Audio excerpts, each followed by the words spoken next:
I am Netmover Sitan. Welcome to my lore breakdown of the Distortion Detective lore series, which has some connections with the main game, but is mostly separate to that story.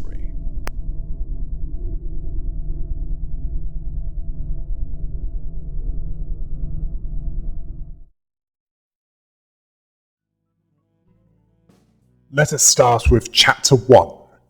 I can see the distortion. The story started with a female fixer, a woman that can see the distortion. The distortion being something that can happen to anyone. Who came up with that term? Who knows? But that's what people call it. How does it work? Something to do with strong emotional desires and feelings surging explosively. She then referred to the pianist, the distortion that wreaks havoc on District 9, one of the most notable cases. Those that have gone through the main story or have at least viewed my lore series on Library of Ruina will know who that affected. Okay. Those who have at least read the key pages. But regardless, smaller examples such as turning into a fish or having eyes of the hues of the sky have also occurred. She can detect them as distortions in her vision before the physical transformation even takes place, which might make it seem like it's a delusion. But this is clearly not a delusion. The fixer is investigating the distortion. It's secretive yet explicit. Her fifth case was that of the merfolk, where the upper body was that of a fish, and the lower body was still human, at least as far as she was concerned. So the Salvador Dali version of a merman. This was before it manifested quickly, and everyone else could see it. This merfolk was originally from District 19, so Escort territory, where there's at least one fishing hamlet.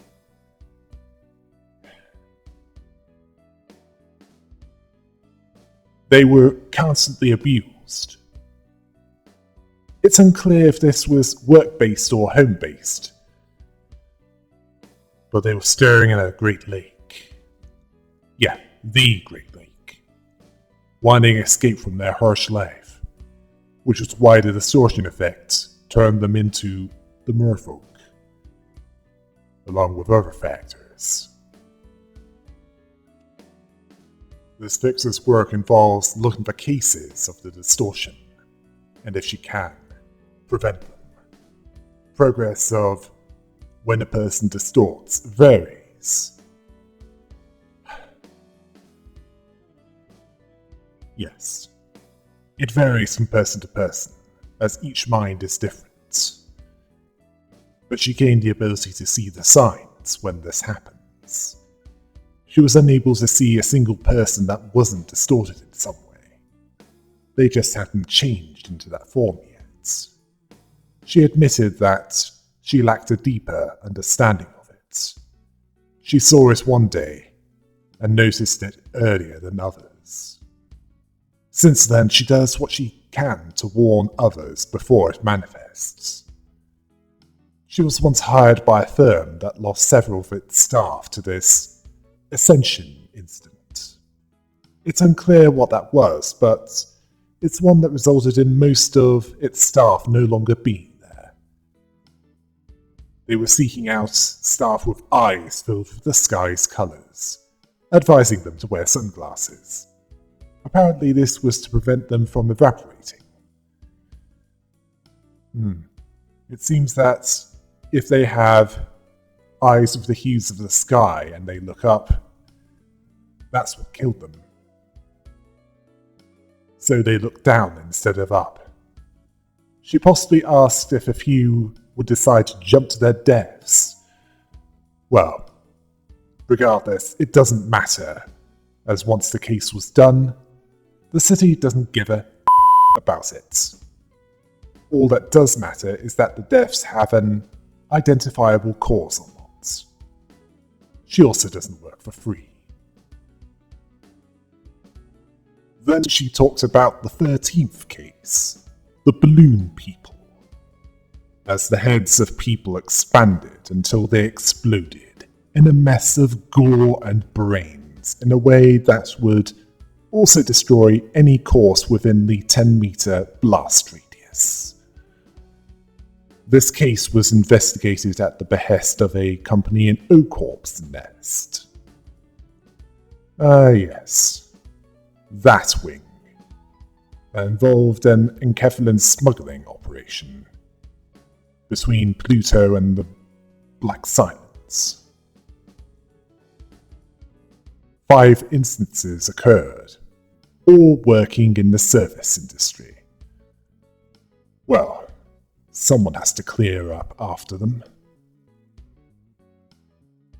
Well, it's not just sanitation, but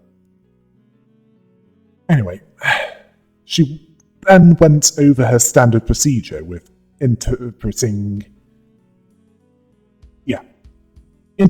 a distortion.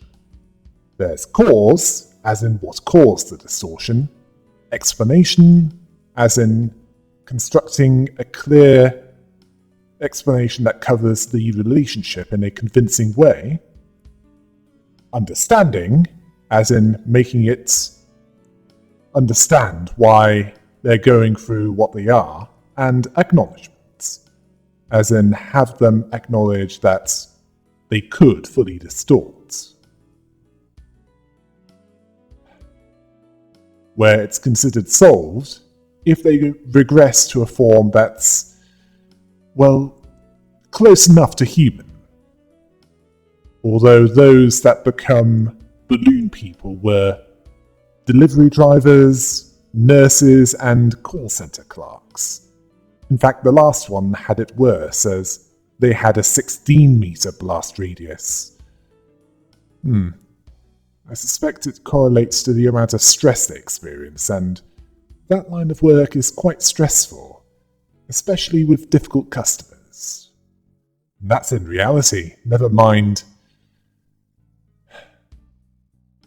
in this grim dark setting.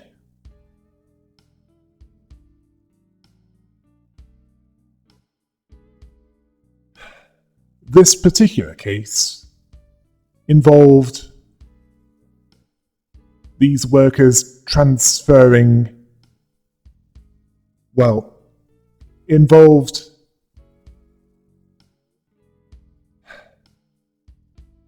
a wing transferring customer service calls to one call center. They then recorded the claim from clients and sent those records to that company.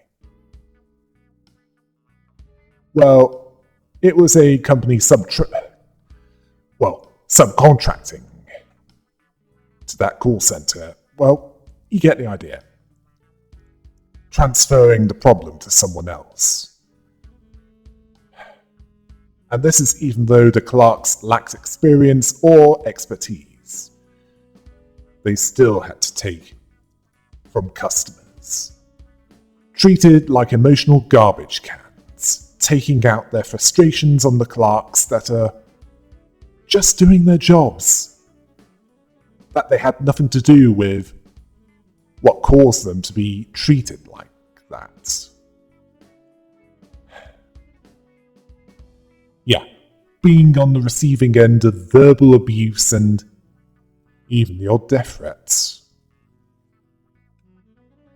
Different worlds, same. Actually, it's worse, as the people of the city have even fewer rights than workers in reality, where they have to pretend that everything is fine, to put a smile on their faces and speak in a cheery voice, while being emotionally pummeled by dissatisfied customers with no way to vent this out. Yeah, it's definitely stress-related. And this facade of serenity was just that, a facade, as their heads inflated due to the emotional baggage that they couldn't let out. And when they finally reached breaking point, they exploded! As for this fixer's work, she made a list of those clerks whose heads appeared inflated and sent that to the company. Those clerks got fired. Those higher up didn't care about those that couldn't keep it in and pretend that everything is fine. They had no time to deal with de-stressing those that the pressure was building with.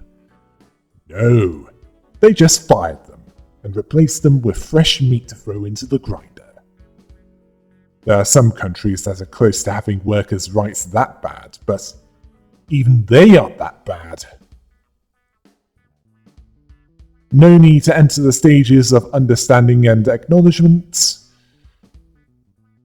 Either they find a way to vent this out, or they go BOOM! And the sweepers will clear up the mess. She believes that interpreting the distortion doesn't resolve the issue as a whole, as the balloon people, or more specifically the stress they had, would have exploded eventually. As for her clients, they could hire their services as living punching bags for all they cared, which was little to nothing. They just wanted to keep things as they were and deliberately ignore the problem, pretending that it had nothing to do with them, rather than solve it. And to be honest, she didn't care that much either, even though much was missing as far as specific details were concerned. She's not going to run out of clients regarding the distortion anytime soon. She was staring at the mirror. She appeared to be the one that didn't seem to have any distortion at all, asking if she's the distorted one, if she's the only one that remains unchanged. People, streets, city, the whole world, asking what would happen if it reached a critical point. But until then, she'd take care of it. She was Moses, the distortion detective. Next we have Chapter 2, Self-Contradiction, when Moses, the distortion detective, was on the job, specifically within a restaurant, when she was calling her assistant Ezra an idiot, at least to herself, as she was making the same mistake that she made numerous times, asking sensitive questions to the distortion subjects. Ezra quietly said to Moses that she didn't know what to do, referring to her as detective. Moses explained that to the chef that her niece wasn't streetwise yet, and brushing off the detective title, saying that she's seeing stuff again. The chef believed them to be a couple of nutjobs. Although there was one that saw things, it wasn't Ezra.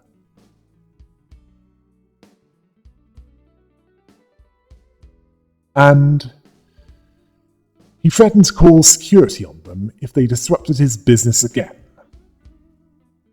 Business in a small and shabby restaurant. To be honest, I honestly can't see a series where a foul-mouthed chef that would sort out that place would work in that world. Anyway, Moses continued with the act and telling the master chef that she'll teach Ezra how to behave. And once he was out of hearing range, she voiced her irritation towards Ezra when she said out loud, "Wow, the food here is just as disgusting as the sanitation. Who taught you how to cook? In a small restaurant that's not seen too many guests, Ezra was being brutally honest that it really did taste terrible. It's a backstreet restaurant. What do you expect? Just be thankful it isn't in District 23. It's clear that this is more or less a gender-bent Sherlock Holmes and Dr. Watson type duo, as Moses is the one in charge and Ezra does as she says. They certainly weren't there for the food. They were there to look for clues. They were eating to not look suspicious. Ezra then said that it must have been the food due to the revolting taste that made others wander off. This caused Moses to cut her salary by 25%. Ooh, that's harsh. As most other fixers have gotten away with much worse. This certainly hit Ezra hard. Then Moses took she took her pipe out of her inner coat pocket and smoked due to the optimism towards the case. Clearly that restaurant doesn't have the strict no smoking rules that many other places have adopted. Either that or they just got rid of them, considering that there are worse threats to public health out there. We then find out about her background. She's a grade 5 fixer from District 14, a 7 association affiliate. Intelligence and investigation are their fields. She's focusing on the distortion-based unsolved cases in a city apparently clueless towards it. She was ahead of the curve due to being able to see the distortions. The specific one that they're investigating is a chef that looks like a human with a filthy chef's uniform on the top half, and the lower half was that of a snake with 7 tails, with a hand on each, and each hand had a mouth on them. Well, on at least one of them anyway. It was twitching. He could manifest that night based on that, rather than Ezra's comparatively optimistic estimate of a week. Moses believed that a Stigma workshop product would work when Ezra pointed that out, that they might need it. Yeah, heat-based weapons would be an answer to many problems. Moses, however, did mention that she had expensive choices of gadgets. Then she thought about the manifestations that she was witnessing. They were getting faster, and even happened when people were unconscious, usually when they were half distorted. Seeing this sloppy monster, the chef, to be more precise, as only causing sloppy trouble. Well, considering how he was at cooking, I don't blame that evaluation. They were apparently given this case by the Zwei Association as people disappeared inside a hotel in the area that they were safeguarding. The wing of District 14 doesn't allow video footage to be recorded, one of their taboos. There are others. Only 2 entrances exist in that hotel. The main gate and the back door through the kitchen. And it's safe to eliminate the main gate being where they disappeared. it due to being an assault by a syndicate, as the Zwei Association were operating in that area, and they don't tolerate syndicates causing trouble if they're paid to protect an area.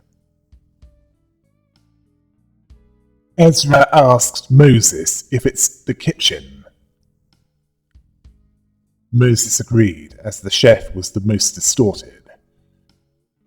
So when night fell, they used the ferry, F-Corp tech, to open the door in order to infiltrate the restaurant. An expensive tool, but a necessary one. Even though it seemed more like a monster than the distortions. Ezra was asking if there was a party going on within that hotel. Moses asked what they were eating. Then they saw something under a red light. Skinless husks of flesh, sitting around a table, feasting on something in a large leather sack. Moses ordered Ezra to not look at what they're eating. It was driving Ezra mad, feeling that it was so cozy in that bedroll. Moses told her that she'll be eaten and turned into if she got in that. Ezra was so entranced by this that Moses was forced to smack her in the chest. Ooh, that's gotta hurt. Thankfully, it wasn't too loud. Giving her a handkerchief to cover her nose, telling her to follow her to the kitchen. In the kitchen, they found a long line of people walking out of it in leather sacks. It turns out that there's food that bewitches people, and Moses wanted to find out what that was. Ezra had her Stigma Workshop sword on standby, and Moses had her smoking pipe. By that point, the chef had distorted into the form that was previously mentioned by Moses. They discovered that the chef was extracting thoughts out of people and cooking them. Unseeable things materialized. As for the leather sack that was made from their skin, the chef noticed them and told them to line up. Moses asked what he was feeding them. He replied that he cooked thoughts, as people didn't know what they were thinking, so he needed to cook them up and feed them back to them. Ezra was thinking that he's already killed people, and Moses saw this chef as a case of a distortion capable of murder, a level 3 risk. The chef believed that they weren't dead, and that they were having a feast. Moses saw this as a cheap urban myth. So quite low on the threat level. Ezra warned her that the fleshy things that they saw earlier were there. They were clearly the minions of this chef distortion. The chef then offered to show them what their thoughts tasted like. Moses ordered Ezra to take the fleshy things down. And Ezra, with her Stigma Workshop sword, turned the fleshy things into what appeared to be roasted joints as she killed them. Each had beautiful symbols burned into them, a trademark feature of Stigma Workshop tech. Moses saw this as a sentient case of a distortion that willingly harms others. It's simple enough to deal with in this case, although sometimes it can be too much. She knew that this one needed to be terminated. Although Moses was more subtle than Ezra, as she asked him if he's tried his own cooking, seeing that self-contradiction in claiming to care for others while damaging them could be used against him. She went on to ask if he's feeding others with a dish that he hasn't tried himself. Was he confident in its taste? The chef had a strong belief in his cooking, believing that the customers couldn't think for themselves, believing that it was why they were sad and sulky, ignoring any other factors in their lives. Moses told him that a real chef wouldn't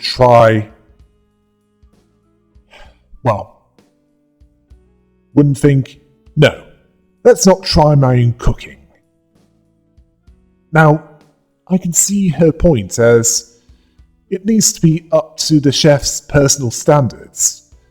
Those that don't even try their own cooking don't appear to have any standards. He then split open his own head and took out all his own thoughts. The process killing that chef before he could taste them. By that point, Ezra took care of all of the fleshy things.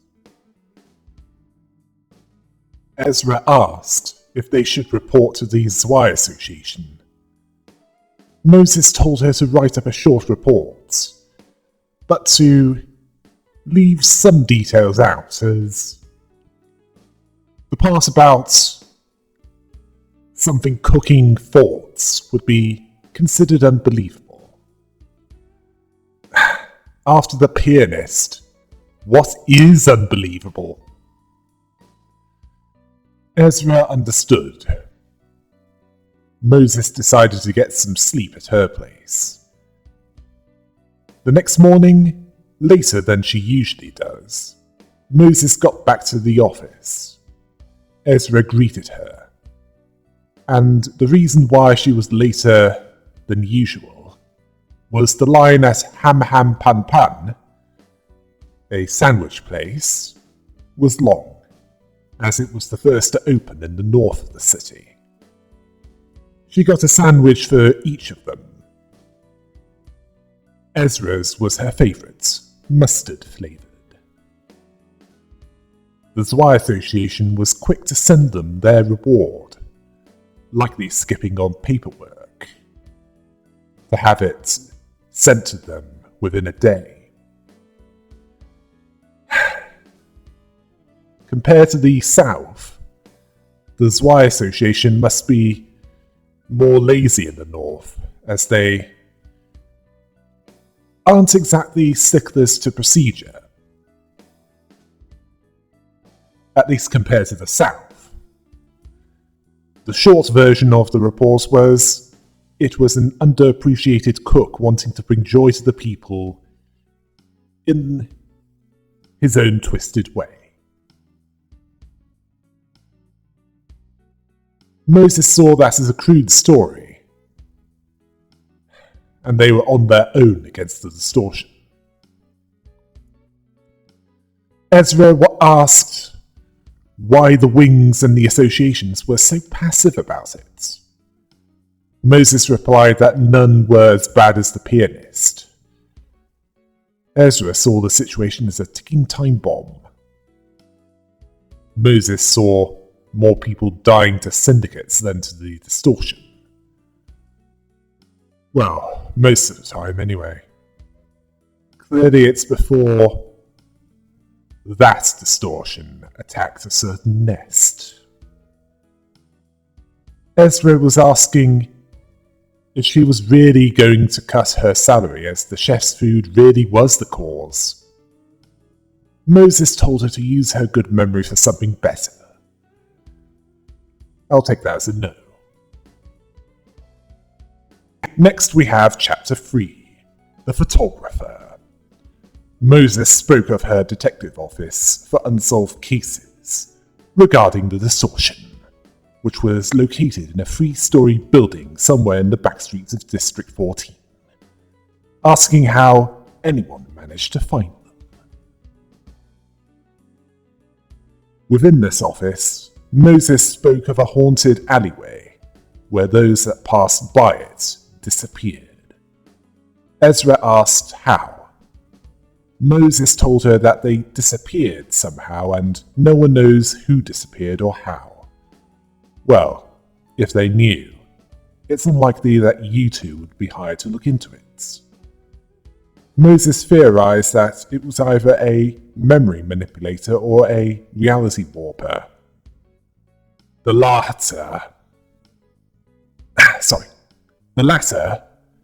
only being theoretical as far as Moses was concerned, at least according to Ezra.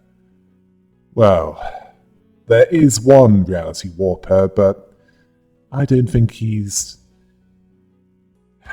made his presence known yet. Although Moses didn't immediately dismiss the possibility, and then their client asked what that was all about. Moses changed the subject and Ezra asked where they went missing. She told them that it was around the Plaza of Cherished Hopes, according to the client.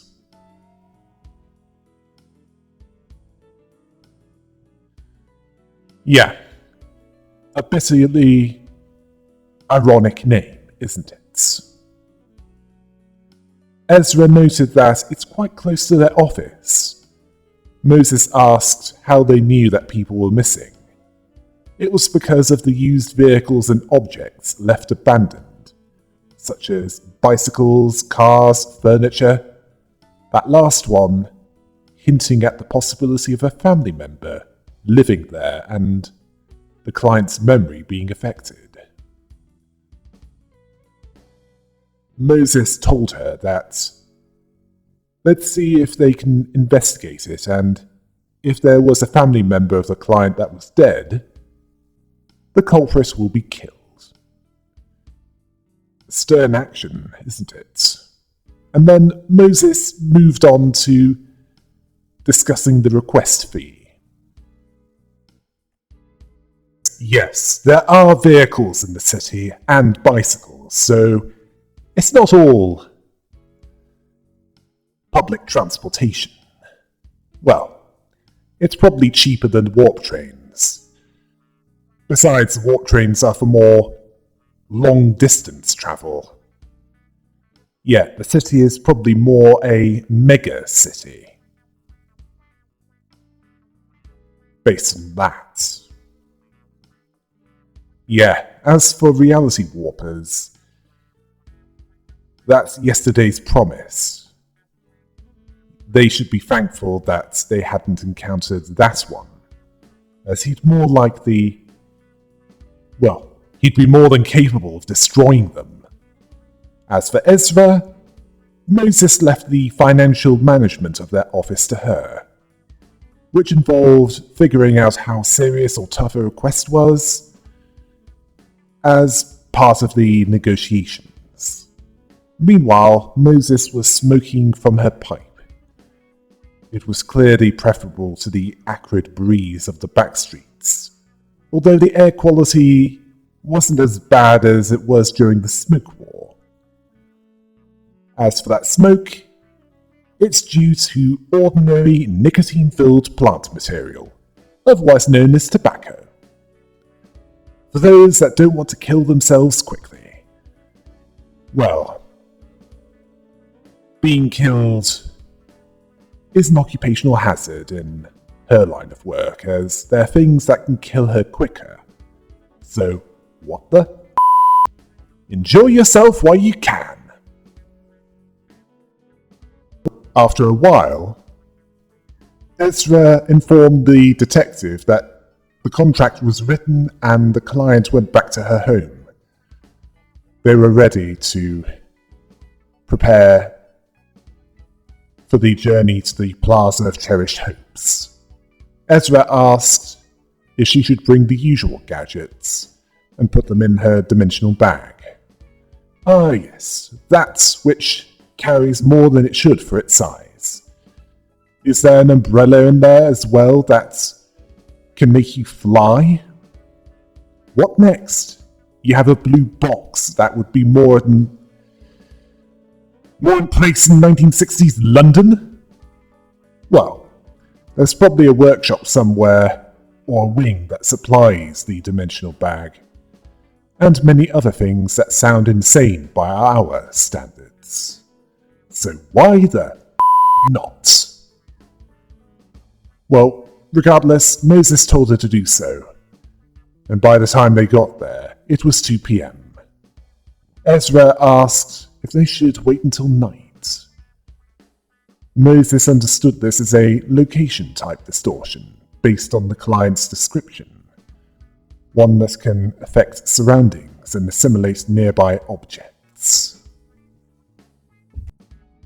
Moses was looking for distorted buildings and told Ezra to look for abandoned bikes, which didn't narrow it down that much as distorted buildings were all around. One of the criteria is that the victims were devoured in some way, but they needed more to go on, as profiles did not include identities. So Moses asked Ezra to look for somewhere that provides goods or services for free in that city? That's something that the head would probably consider to be insanity. Ezra even asks if that exists. Moses went on to say that it's a place where people who were unemployed would go. Ezra noticed Lumiere Soup Kitchen, unsponsored and run by an individual. Moses told her to lead them there, a place for those who would be forgotten, which would attract those who desired free meals. Moses saw it as a photo studio, but Ezra saw it as a worn-out tent. Moses knows this to be a distortion. Ezra couldn't see it as that. An aged photo studio that's passing itself off as a soup kitchen, where the full description saying that it gives free meals to children or the elderly who are too poor to afford anything else. Well, that might explain part of how Kali, along with others, survived at such a young age. Moses asked if they should use the ferry to enter. Ezra saw this as idiotic, as, well, it's quite expensive to recharge that. Besides, they could just walk into the tent camp. Well, Moses was asking as she saw a door sealed with a lock. Then she joked about cutting off her salary for talking back. Ezra did not appreciate that.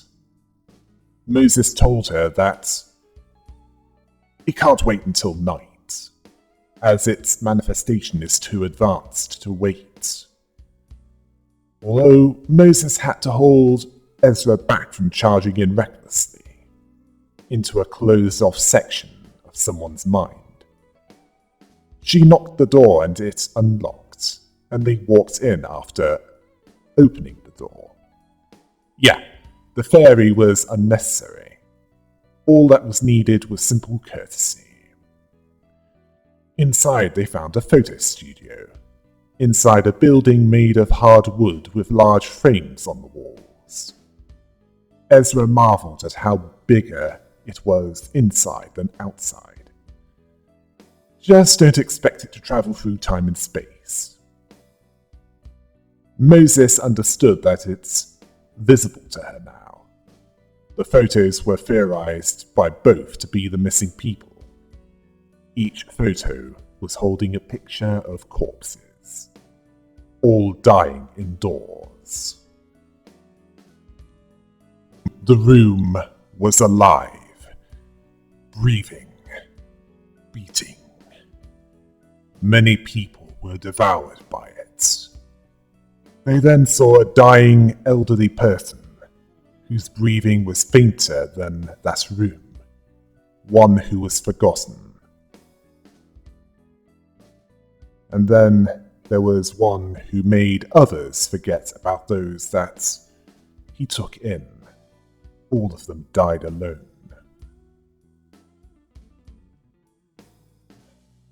Behind them was one with a camera head, who told them that it was a place of memorial. Each person was remembered in their photograph. He took pictures, and then they were framed. This was the photographer. He wanted to know who they were. Ezra introduced Moses as the distortion detective, and she was her talented sidekick. Well, she's certainly honest and shameless. They were fixers looking into the cases of interference, of the distortion, specifically him, in this case. This photographer didn't see the point, as those that disappeared were seen as invisible before they disappeared. Ezra asked if he was luring them to him with free meals. He wasn't, as he remembered those who were about to be forgotten, like Mrs. Agnes, as in the one that was with them. He remembered those that died alone. He didn't see it as kidnapping. He was a mortician that dealt with those dying, lonely deaths. He sought out those that died in the streets of District 14, as part of the welfare plans of N Corp's Nest. That's 253 funerals arranged with no mourners. He took the photographs before he retrieved the body, so that he at least remembered them. Well, it's either that or they got eaten by the sweepers. He was running the soup kitchen front after he got fired, as NCorp didn't need an undertaker. Funerals were for the living. Yeah, and in this world, he's not given a redundancy package or severance pay. Well, depends on where you live. Well, however you put it, that's what he doesn't get. He'd end up like those he found and arranged funerals for. Which is how he distorted and why he distorted in that specific way. Also remember that those people existed and lived in that city. And much as pedophiles stereotypically lure their victims with free candy in a windowless van, he kidnapped those that were lured to him with free meals. Moses didn't see him as the sole arbiter of that decision, whether or not to die alone. The photographer didn't see that as being forgotten in peace. Being better than being abandoned and forgotten in a painful way. And Moses argued that she didn't see having the memories erased of their very existence as better, as it removes any chance of being remembered. The photographer then lost patience with these interlopers and decided to take a picture. Moses dodged quickly, although she felt numb and in pain. She warned Ezra to not let him take a full picture as the camera reloads. You know how some don't want a picture taken of them out of fear of having their soul extracted from them? Well, this distortion draws in the body as well. If the photo is incomplete, it just causes pain to the target, and a acute twinge as it as if numerous spikes were stabbing the victim. Well, it's not the first time that Moses felt something like that. Moses warned Ezra that she was going to put up a smokescreen with her pipe. Ezra understood, and then Moses made that smokescreen, which assisted them in evading the photographer as he took pictures in random directions, missing both of them repeatedly. Moses understood that this was a sight-based distortion. And then she asked what Ezra had on her. What she had on her was a Stigma Workshop sword. We already know what that does. Alas Workshop gloves, Kuri gloves, a Nesta hammer. Then Moses told her to throw the Kuri gloves. She could see through the smoke that she made. The sky blue gloves were in fact cryo gloves, which Moses used to freeze a nearby wall. She then breathed in the smoke and sucked it back into her pipe. It's clearly no ordinary pipe if she can do that. Then the photographer took a picture of his own reflection of the wall. This caused enough feedback enough feedback to not only make his head crack, but the lenses as well. Moses found his desire to make others forgotten because he didn't want to sink into oblivion alone to be contemptible. The photographer saw that he was the only one to lose his chance to be remembered. Moses asked how many were locked in there. He answered 57. She then asked if he could recover them. And thankfully for him, he can, as Moses was willing to spare him if he did bring them back. Moses being willing to remember him was enough to convince him to do that. He thanked them, and this caused his head to return to be mostly passable for human, aside from one of his eyes being the shape of a lens, and the studio reverted to a tent full of people. One of them was the father of their client, the one that truly mattered to them, as that's who they were paid to look for. The client wasn't too happy, as she implied that she wanted to forget him. They were paid their fees, and both father and daughter were looking depressed. All those that forgot those that disappeared would have preferred not to remember them. They wanted them to disappear forever. After that, 58 people went to the crematoriums of District 14. It's unclear whether it was because they were killed or committed suicide, but they died in a way that didn't take up cemetery spaces. Space was clearly at a premium in the back streets. The crematoriums were likely mostly automated, as undertakers were less in demand.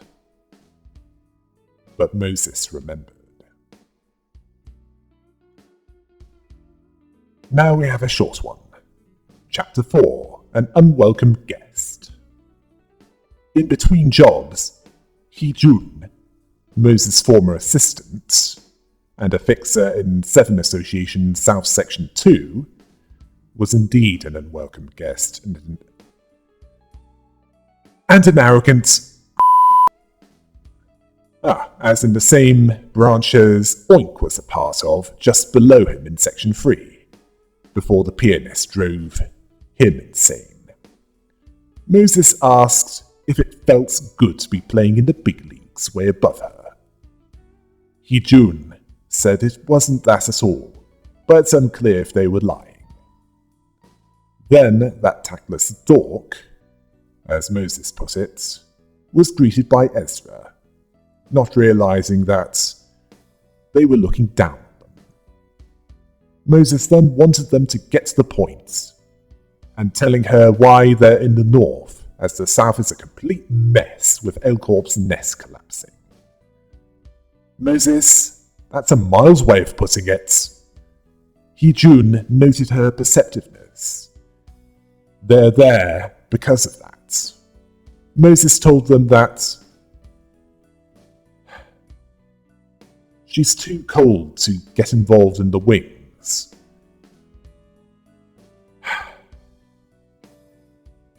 Well,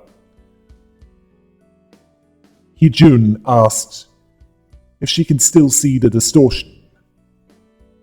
Moses replied that she'd have closed her office if she didn't. As for how they look to her, they're a snobby prick that asks questions that she's not comfortable with. She then tells them that she sees their mouths sewn up because it's going to be zipped up soon enough, when in reality, she can't see their face at all, other than two eyes floating in the air. Although Hee-Jun can tell she's making that up, and then asked if she needed funds. Moses asked them, rhetorically, if she looked like she was in a financial crisis. Hee-Jun noted that she wouldn't be doing her folly work as the distortion detective if she wasn't, asking if it was because she couldn't forget what she did back then, asking if it was something that she still regretted.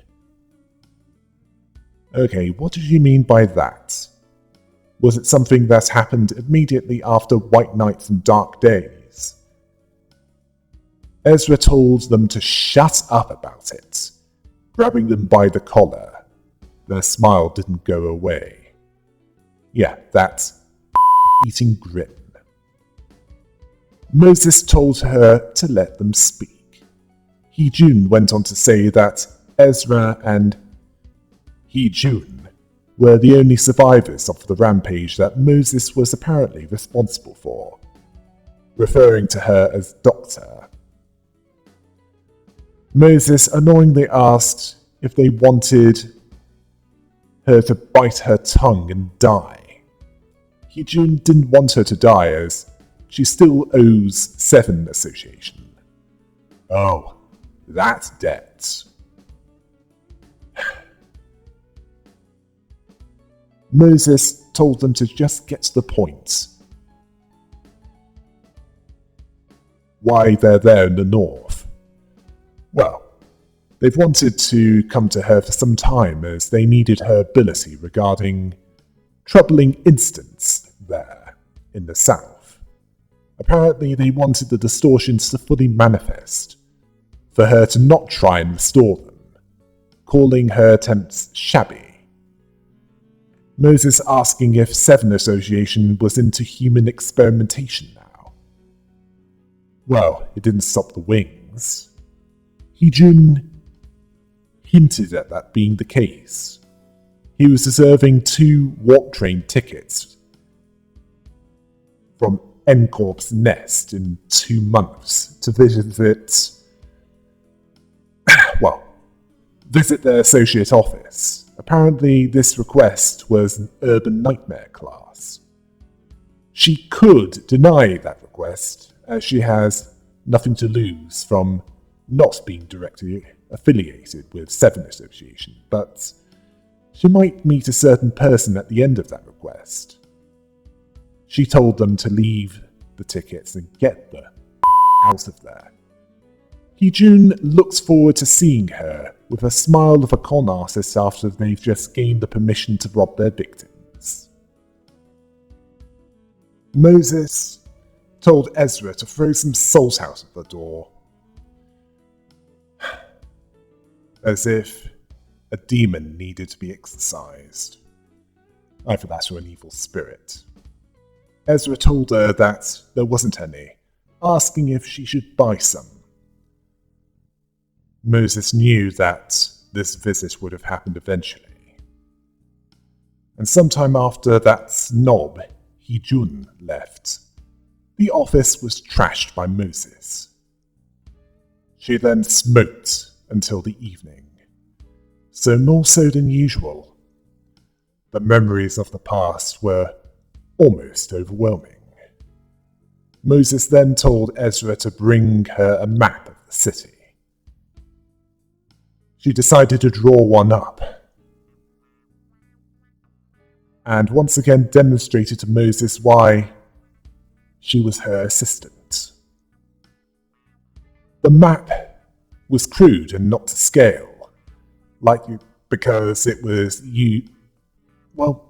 drawn with that world's equivalent of Microsoft Paint or something similar, but showed the basic idea of what the layout of the city was. The Great Lake to the south, the train that moves along the ring, along with some perimeter walls, or is that the outskirts? Well, to the north, both the northwest and northeast, there are also mountains. Apparently this request was from District 11, as in K-Corp territory, which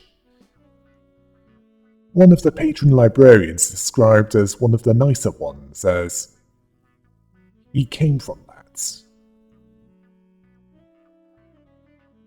This required a warp train to get to it, relatively safely and quickly.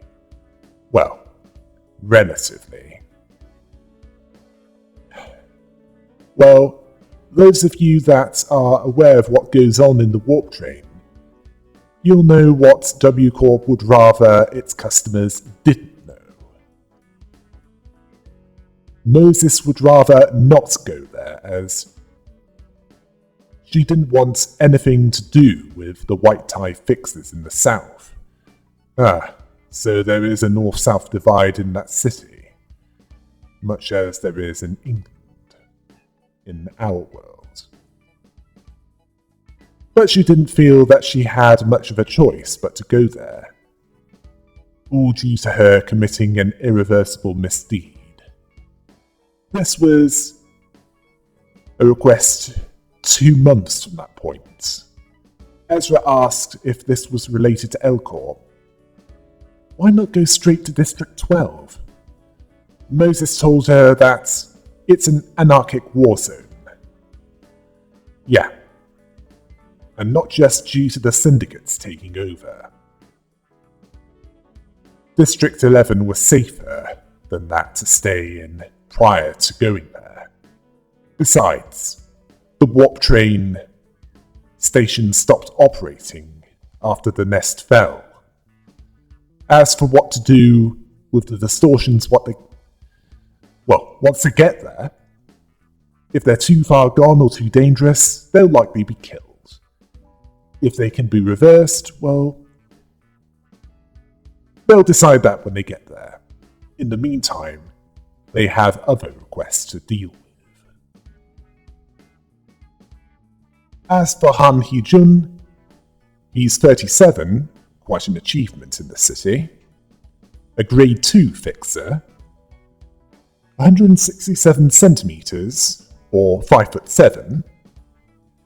As for hobbies, he's so dedicated to his career that, Moses didn't know. He's quite quick to analyze things and was level-headed. He was born July 20th, and he likes tidiness, and as for coffee, he prefers his with 3 sugar cubes. Does he want diabetes? And he dislikes loose ends, as they need to be dealt with afterwards. Well, he certainly doesn't like his business with Moses then.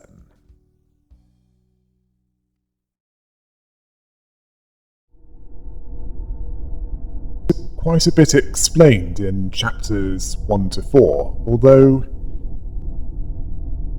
Moses has some questions unanswered. Well, we'll see if they get answered in the next few chapters. Until next time. Hail the rabbit!